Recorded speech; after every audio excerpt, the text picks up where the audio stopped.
Mais uma vez estamos aqui, não é, para mais uma noite que nós estaremos fazendo o nosso trabalho espiritual, no qual nós procuraremos buscar no plano espiritual aquilo que nós precisamos em forma de estímulo, de ajuda para a nossa vida.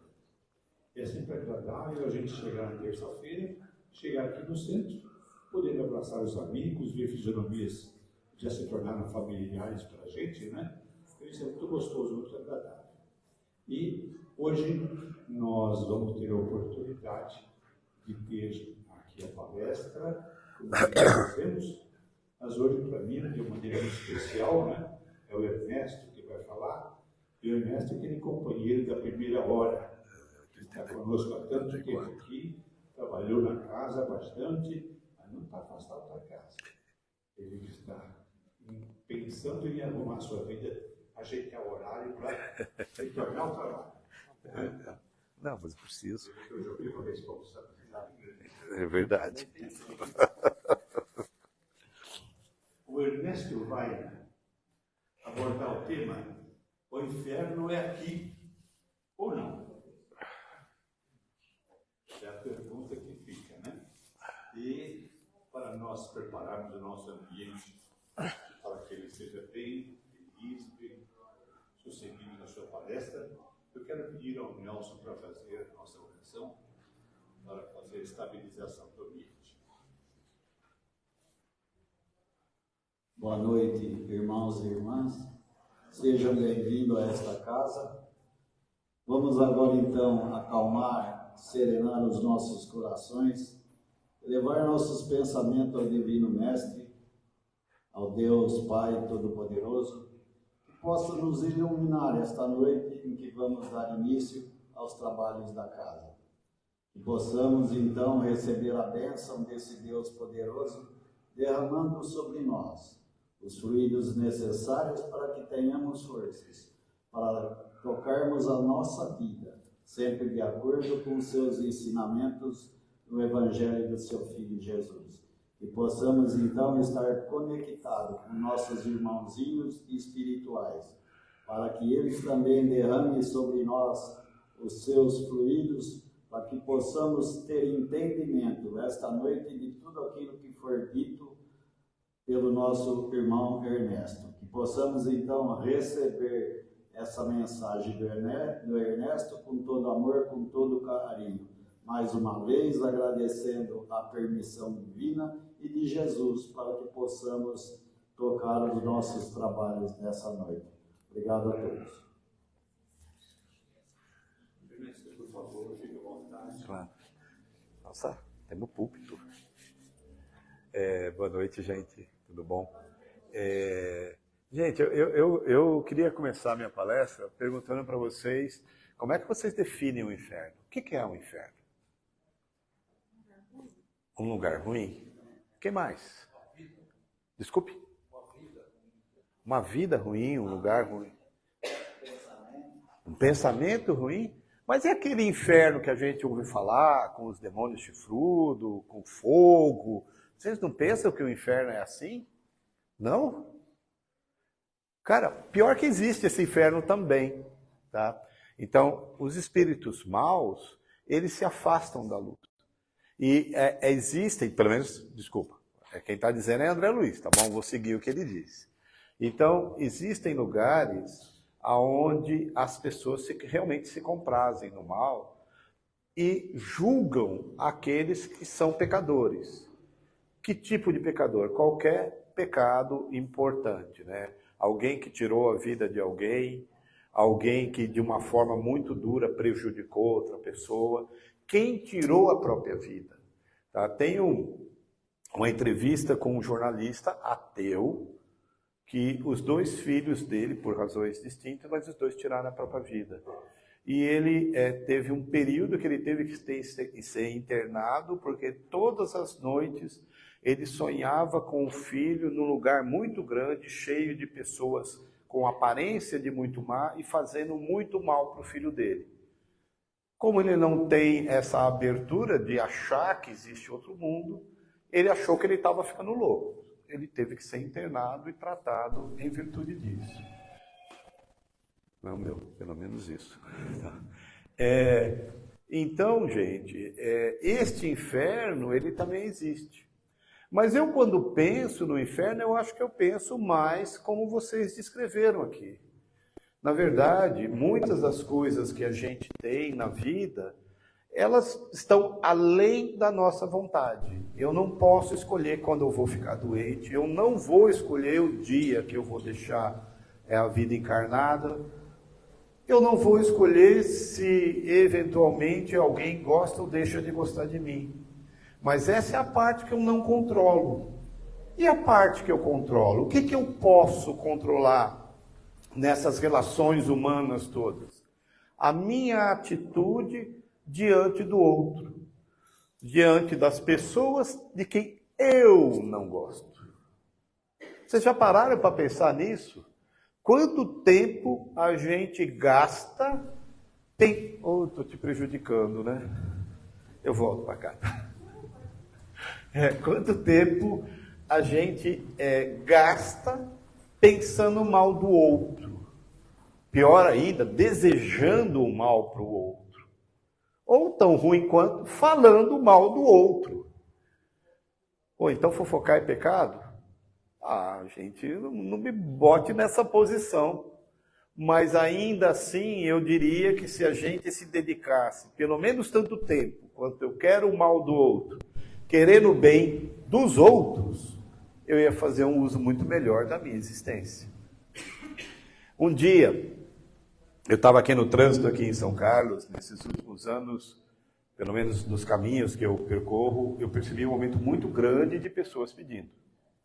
E muitas delas me oferecem uma balinha para comprar, ou um chiclete, qualquer coisa, algumas um pano de prato. Mas teve um dia que teve um rapaz jovem que ele não tinha nada para me vender. Aí ele pegou: o senhor quer comprar um cartãozinho? Aí eu olhei para ele assim, né? Um pedacinho de papel pequenininho, bem cortadinho, arrumadinho. Eu abri e estava escrito: gentileza gera gentileza. Gente, aquilo me tocou tão fundo no coração. Porque assim, veja, aí eu fico pensando, tá? Eu gasto muito tempo pensando.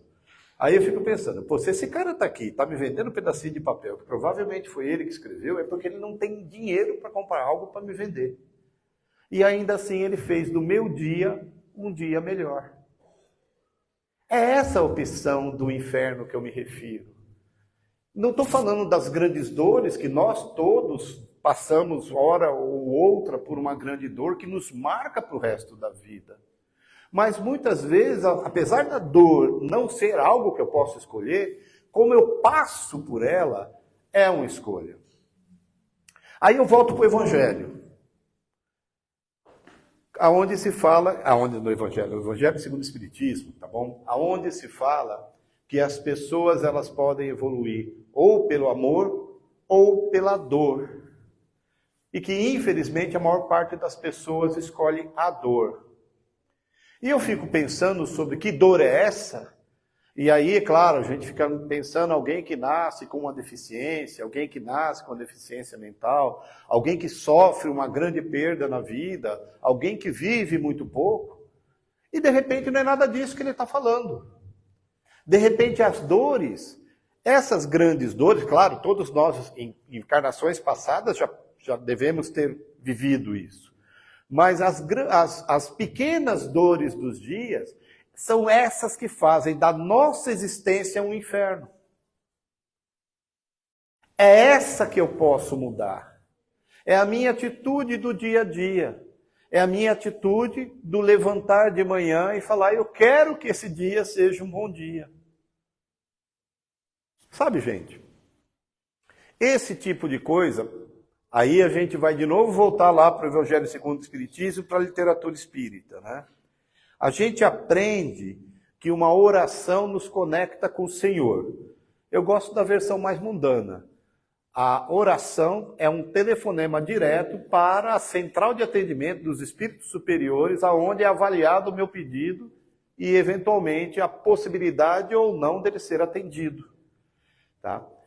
Então imagina você fazer isso toda manhã. Liga lá para você e fala: moçada, é o seguinte, vou viver mais um dia aqui, eu quero que esse dia seja um dia onde eu me mantenha com paciência, aonde eu tenho amor para dar, aonde quando alguém me perguntar alguma coisa eu vou ser gentil na resposta, aonde eu possa contribuir para o trabalho do meu colega, eu possa falar com meu filho de forma suave, com a minha esposa de forma amorosa. E eu peço ajuda para isso, porque esse é o outro ponto do inferno. O inferno é solitário. O inferno é quando a gente se isola do mundo e vive sozinho, e isso nos faz que nós foquemos nos nossos problemas. Claro, todos nós temos. Por que não compartilhar com o outro a minha angústia? E perguntar para o outro da angústia dele? Por que não transformar esta dificuldade que eu vivo nesse momento num outro momento, o mesmo momento, mas que eu olho de outra perspectiva? Por que não viver, gente, de forma feliz? Ah, mas eu não tenho dinheiro, não tenho isso, não tenho o quê. Bom, aí eu preciso contar para vocês da Suécia. Vocês já ouviram falar desse país? Fica lá do lado da Noruega, tem só 5 milhões de habitantes, um dos maiores rendas per capita do mundo. Tá? Em tese, as pessoas têm tudo para viver feliz. O serviço médico é de primeiríssima. Qualquer criança que, porventura, perca seu pai, o governo cuida dela de verdade durante toda a vida dela. Os idosos têm assistência. É para ser uma vida boa. Na verdade, todos nós aqui gostaríamos de ter isso. É o lugar onde tem mais suicídio no mundo. Opa! E agora, o que é que a gente faz? Como é que a gente encara isso? Como é que a gente pensa sobre isso? Como que o lugar onde, desde uma referência material, é um lugar extremamente tranquilo, é o lugar onde as pessoas mais tiram a própria vida? Alguém poderia me propor uma ideia sobre a resposta? Acho que nenhum de nós tem. Mas o que é que vocês entendem sobre isso? Como é que vocês veem isso? O senhor antagonista com a camisa de cor errada ali, por favor, o senhor pode dar a sua opinião? A cor errada é o verde. Eu acho que não é excesso de prazeres, de felicidade. Às vezes causa. Não tem o que pensar e aí. Não, mas então não é felicidade. Não é felicidade. Não, ter todas essas comodidades, como o senhor estava explicando, É. a pessoa não passa por nenhuma dificuldade, talvez. Ah, mas talvez o senhor tenha tocado no ponto certo agora. A vida é feita de dificuldades. Claro, gente, ninguém quer passar uma grande dificuldade. Mas são as dificuldades do dia a dia que dão sabor aos nossos dias. Então, esse é o ponto. E eu concordo inteiramente com o senhor, apesar da cor de camisa errada. Tá? Então, veja, gente. A gente precisa olhar sobre outra perspectiva. Então, veja, não é ter tudo materialmente que nos pode, eventualmente, nos trazer a felicidade. Claro, traz comodidade, não tenho dúvida disso. Tá? E ninguém está falando de alguém que não tem o que comer durante o dia e não sabe se vai comer amanhã, porque é claro que isso é uma grande dificuldade, muito difícil de ser vivida, que eu digo às pessoas que estão em situação de rua. Tá? Mas eu estou falando daquelas coisas que a gente realmente pode escolher de manhã. Eu estou falando da boa conversa. Eu estou falando, veja só, o senhor me desculpe, eu estava ouvindo o que o senhor estava falando sobre estudar. Sobre, eu quero continuar aprendendo. Vocês já pararam quanto isso é importante para nos transformar em pessoas diferentes? Quanto que a gente pode aprender com uma boa conversa? Mas quando eu converso com os meus amigos, a gente só fala de outros assuntos. Mas, gente, calma. No mínimo, você está exercendo a boa convivência, desde é claro que você não fique ensaiando para fazer mal para ninguém, né? Mas e aquela história da fofoca? Bom, vamos excluir a fofoca também daqui, vamos falar de coisas realmente construtivas. Tá?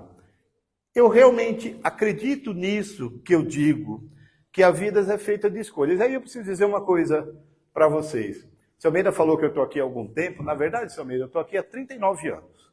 Desde 1984. Tá? E o que acontece é que eu passei por tudo que a gente passa na vida. Aí eu me formei na faculdade, aí eu arrumei um emprego, aí eu me casei, aí eu tive 2 filhas, aí eu continuei vivendo, tá? Mas hoje, você sabe o que dá gosto para mim? É as risadas que eu estava dando com o Vado ali atrás. Agora há pouco aqui, da gente ficar lembrando das coisas. O Vado eu conheço desde menino também. Das coisas pequenininhas que a gente faz, rindo dos amigos que a gente tem, falando das lembranças, agora já dos filhos formados, vivendo a própria vida.